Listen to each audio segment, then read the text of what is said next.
Champua block रे 268 हिताधिकारी अंत्योदय गृह कार्यादेश बंटन।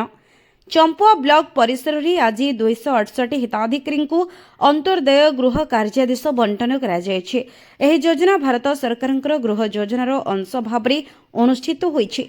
ओडिशार मुख्यमंत्री मोहन चरण माझी कलाहांडी आभासी माध्यम कार्यक्रम उद्घाटन करते।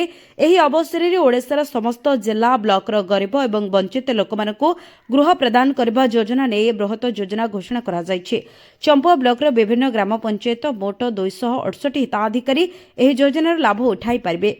एथिरे बड़नई 20, भंडारे 10, भूईपुर 14, चंद्रशेखरपुर 18, जाली 18, कामुबलन 18, ज्योतिपुर 6, कालिका प्रसाद 5, चरंजिया 21, जानीपाड़ 14, कोदगादिया 5, पढ़ुआ 5, परसना 6, रंगामाटिया 18, रिमुड़ी 11, षडंगी 14, सरेश 9, सुनापसी 16, रचबाली 3 हिताधिकारी योजना सामिल होती।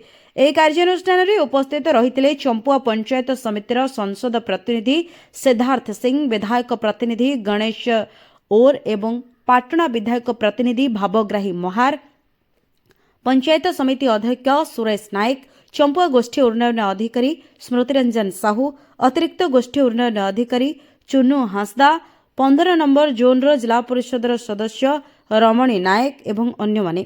स्थानीय लोक मैंने यह योजना को स्वागत करी यहाको लोकाभिमुखी एवं उन्नयनमुखी बोले विवेचना करिसेंते।